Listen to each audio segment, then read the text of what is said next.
There's a new order coming up, and it's bringing closed borders, expensive visas, and more planning to be figured out along with it, and it's come to be called the B word. How is the new deal going to affect those who want to tour the UK, and how is it going to affect the UK live scene in general? Joining Viva Talks are Merle Doering, Managing Director at booking agency Black Harbour in Hamburg, Germany, and Gourlay, writer, DJ, and promoter from Nottingham in the UK. Viva Talks Brexit. Let's get into it. Let's get that status report.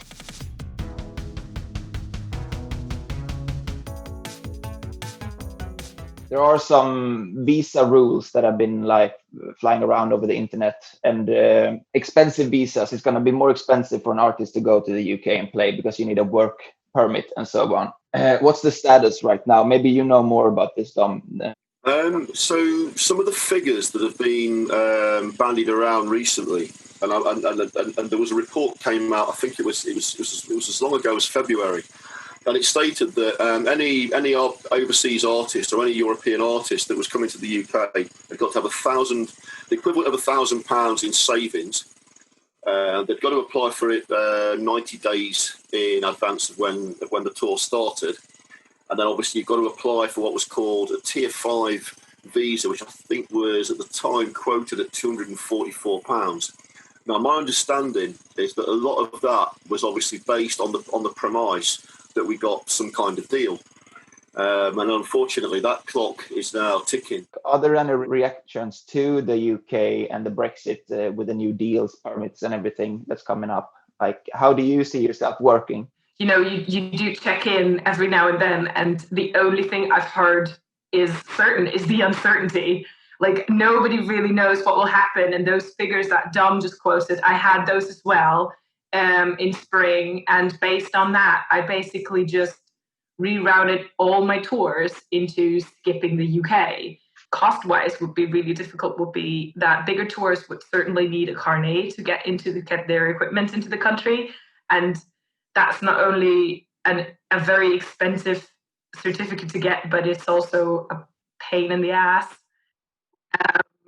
So I think a lot of bands will just weigh up, you know, also considering for quite a few bands, the UK is a difficult market. If you have to build yourself really well, and you have to put some money into it in the beginning to actually get your foot on the ground. And once you have, it's a good market, but it's difficult to break there. So I think a lot of bands might just not go there anymore.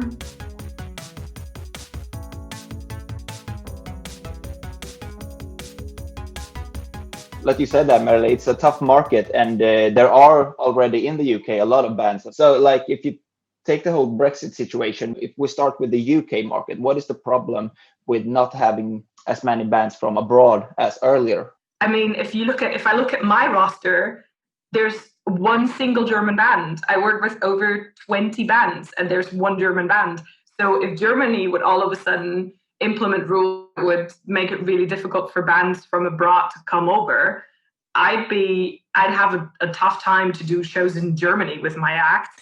It's just not the same. And I think that, you know, one of the reasons why people like myself cover a lot of overseas festivals is to check out new music. You know, when I think of some of the festivals that I've done even last year, you know, like Viva Sounds in Sweden and Ment and places like that.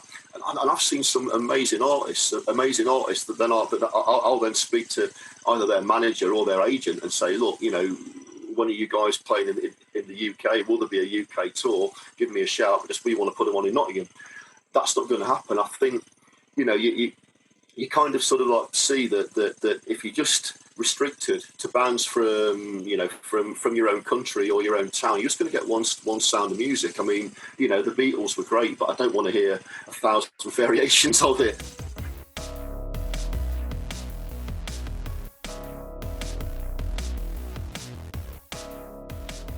If the short-term effects are that you will relatively soon just see bands from the UK in the UK, and your other international acts won't be touring the UK. What would be the long-term effects, do you think? Like, what will happen to like promoters, venues, festivals? I think what will happen is that the audience will just travel to see festivals abroad. Yeah. They will take the train to France and see festivals there, Belgium, Amsterdam, go to Germany, take a flight to Sweden, because it is all technically very cheap.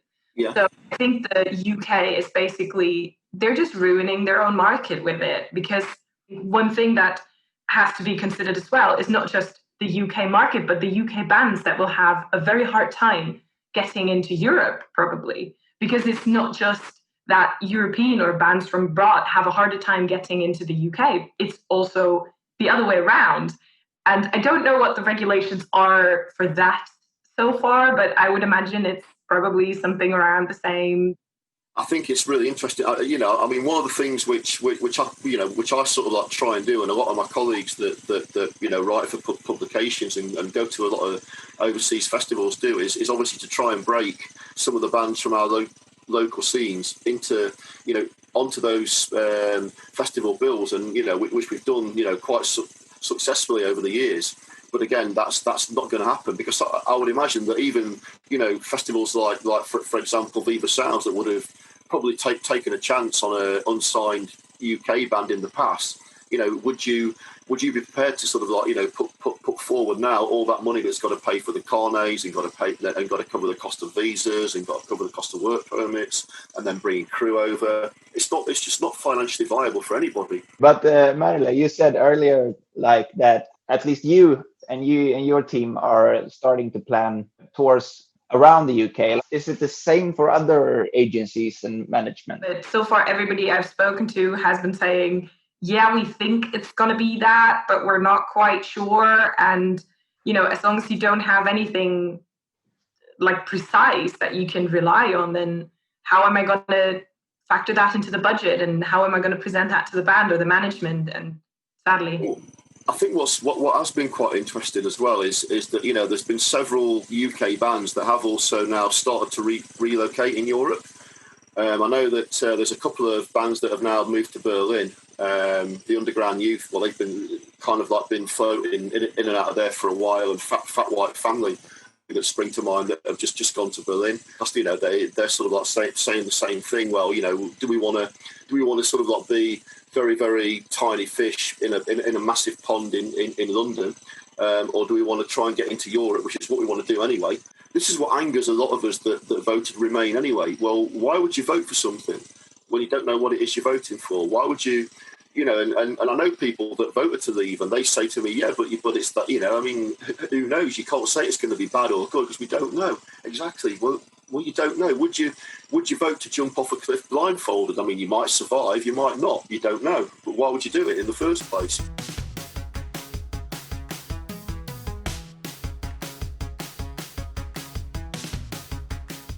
But obviously, we still have like European bands going to America and American bands coming to Europe playing. So we have music and the touring, which depends on getting a work visa or at least some kind of visa. It works in that way. Why couldn't it work with the UK? If you compare those markets, the problem is that basically, if you get a visa for the US, you have a whole continent to tour, and it's a huge market, and it's a lot of cities. If you do a UK tour, depending on the size of your shows, it's much smaller. So the costs weighed up towards what you can get out of it is a lot smaller than doing you can do a 6-8 week US tour easily, with Canada easily, but that would be very difficult in the UK, I think. And it's like, I think to myself, as I say, we've got a 3-year-old, and I think, well, I'd like to think that when Johnny leaves school in like 13, 14 years' time, that he'll be able to have the opportunities that I had to be able to, go abroad and travel abroad with brands and sort of like see, just like see music festivals and be able to write and do stuff. And he's not, and that's been, that's been taken away from him by people that by and large, don't want to leave their own towns, that have got an issue with any kind of immigrant or overseas person just appearing in their town, and it's a really sad state of affairs. So there you go. Hopefully you came out with a bit more knowledge than going in, and let's hope the situation created by the B word won't be leaving people out on the good stuff. Please follow us on our socials and hope to see you on our YouTube channel for the next episode. Thanks for watching.